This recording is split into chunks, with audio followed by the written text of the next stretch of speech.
Hey there, lady. My name is Molly Conley, and I'm devoted to helping women reinvent their love lives, whether that's after divorce, dating on and off the apps, or in their committed relationship. Why? Because I've been there. I'm a former college athlete who filed for divorce 3 years into marriage, swam in the online dating pool into my late 30s, and now I am married to the man of my spreadsheet dreams who I met 4 months before the world shut down. As a dating and relationship coach, I help my clients shift the focus from being obsessed with finding Mr. Right to shifting to herself as Miss Right Now. We build a foundation filled with clarity, connection, and confidence, knowing she is worth waiting for. Each week on the podcast, I'll bring you love life insights and savvy guests, where you will receive the courage to release programmed limiting beliefs. Discover patterns and behaviors restricting you from finding and attracting quality men, and ways to choose yourself first so you can build a foundation for a healthy relationship with yourself and a partner.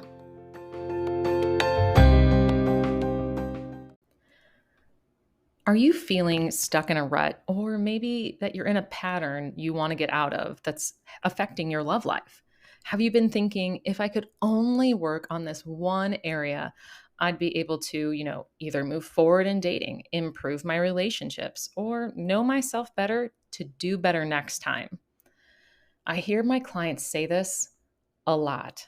Sometimes they only need a longer, in depth session to create an action plan with an accountability partner like myself to shift their momentum. If this sounds like you, it's time for a strategy session. You and I will discuss your love life, figuring out your dating and relationship patterns, and see how your sabotaging behaviors are holding you back so we can create an action plan just for you. You won't have to take notes because I'm going to do all that for you, then send you the details of our session within 48 business hours. Plus, you get to choose an email accountability follow-up, either at 1 and 3 months or 3 and 6 months.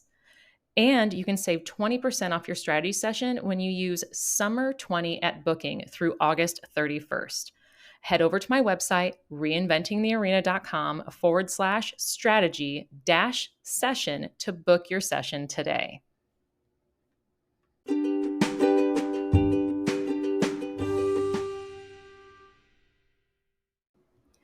Welcome back, lady, to another episode of the Reinventing the Arena podcast. Last week, I released an episode called Healing for Heartbreak, where I briefly talked about self-discovery. When I think back to who I used to be, before coaching, before getting married a second time, and even before I seriously tried online dating, I thought self-discovery was a bunch of bullshit. At some point in our lives, we really think we know it all, right? Maybe it was when you were a teenager and you thought your parents didn't get it. Or maybe it was your first job out of college and they were using some outdated software or whatnot that your college had looked down upon. And who knows, maybe you still have moments like that. I bet we all do. That's how I feel most of us react to the idea of self-discovery. And that's until you have a moment that sometimes is an aha or an oh shit. Of course, you have many more of those in your life when you're working on yourself. So let me take you back to 2011. I was in the process of filing for divorce, and one of my friends told me to come visit her in North Carolina just to get away for the weekend. Not only did I have a fantastic time releasing some of the stress and frustration, but I also learned about my friend's weekend ritual. She took herself out. She would go to the movie theater or to a concert or even a sporting event all by herself. She would even take herself out for dinner with a good book as her date. I found it so odd and difficult to wrap my head around. Over the next few months, she would send me texts and photos of her enjoying herself at her local wine bar with a new book while I was laying on my couch, scrolling through Instagram and watching Netflix with a glass of wine in my hand. I tried to imagine what it would be like. Going to my favorite restaurant with a book, maybe sitting at the bar, all alone. Wouldn't it be weird? Uncomfortable? Wouldn't people be staring at me? What would they be thinking? I would stare at my friend's photos. I was envious of her confidence and not giving a flying fuck about what other people thought of her out for dinner alone. I wanted that confidence. I wanted that joy for myself badly, which leads me to the most impactful date of your love life it's dating yourself. Yes, it's been trending on TikTok, and yes, it sounds cheesy. Maybe it's even ridiculous to think about. Yet for some, it seems like a waste of time. But you're the only person you have to be with for the rest of your life. I'm going to say that again. You are the only person you have to be with for the rest of your life. And time waits for no one. So why not make this the best relationship possible? In today's episode, I'm going to share why dating yourself is important, a challenge to see if you need to date yourself, especially if you're in denial like I was, and some solo date ideas. So, dating yourself is important because it really helps you slow down. You're able to focus on your needs, your wants, and if you don't know what they are, you now have created a space to figure it out. When you start making space for yourself in this way, you can also see what you bring to the relationship, both good and bad. Maybe you bring structure and routine to a relationship that helps create efficiency. But when you date someone who isn't aligned with your idea of structure and routine, it causes conflict or it forces you to go with the flow and you hate it. In this example, you learn that your strengths aren't always appreciated, so the person probably isn't a good fit for you. Slowing down can give you the clarity that you're looking for. Dating yourself allows you to explore other ways to enjoy your time. So instead of going out Friday and Saturday night on a date, you're able to join friends out for dinner or go rock climbing with people who belong to a climbing club. You're expanding your interests, which includes meeting new people and creating new memories. This also brings a fresh perspective and a wave of creativity. Both of those really can positively impact your relationships in the future. You're more accepting of a different point of view because of the new perspectives. You're able to problem solve a situation with your future partner because of your increased creativity. Let's be honest here. Both of those are needed when you want to have a long-term relationship because we all change. The person you are today will not, well, more than likely will not, be who you are in 3 years. The same goes for when you're in a relationship. Being aware of different perspectives and increasing your capacity for creativity will help you not only move outside of your comfort zone, but it will also help future relationships grow in new ways for the long term. But do you really need to date yourself? I have a challenge for you. Pick either a Friday or Saturday night, one where your friends are going out or you would normally be on a date.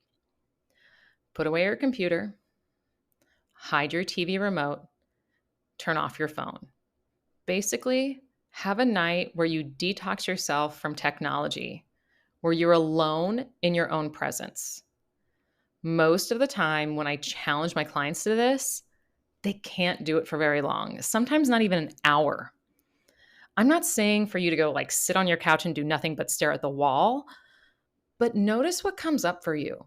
Maybe you're compelled towards creativity or getting your thoughts down on paper.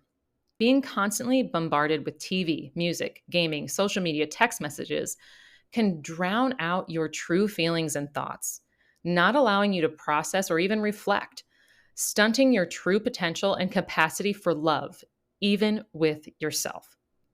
The first time I tried this, I did not make it very long. I'm going to be honest with you. The first time I tried this was almost a train wreck.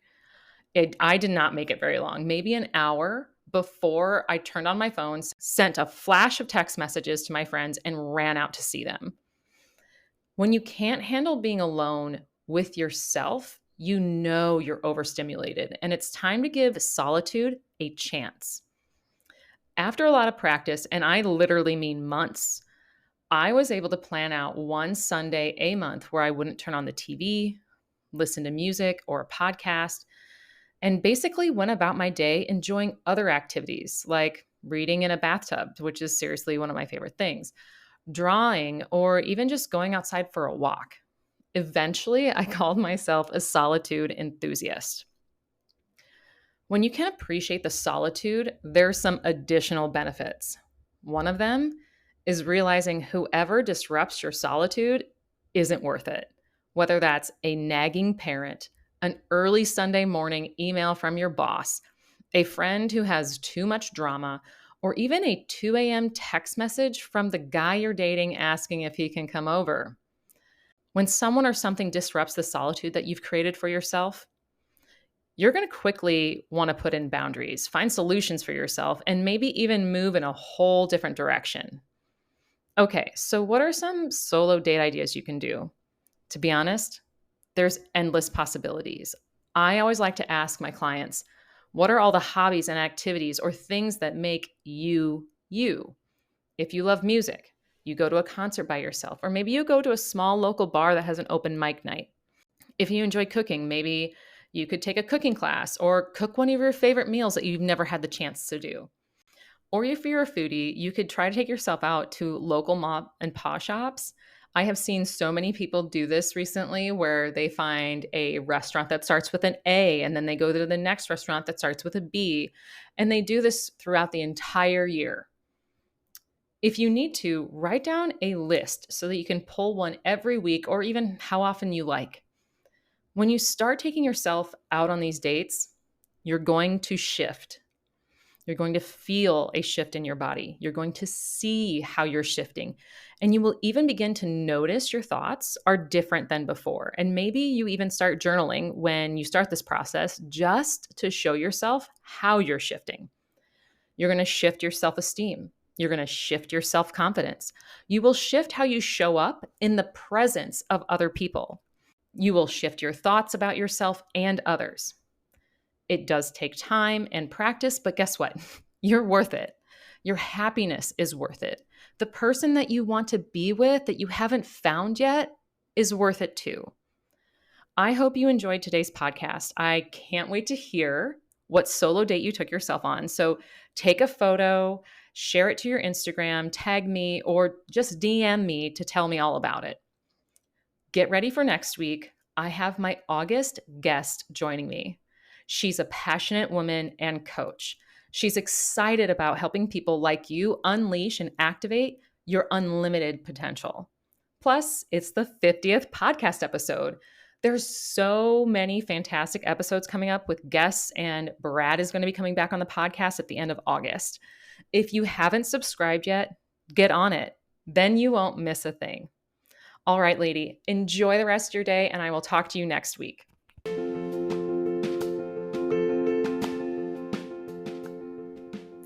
Thank you for listening to this episode. If this show has helped you in some way, big or small, please let me know by leaving a review wherever you listen to the podcast.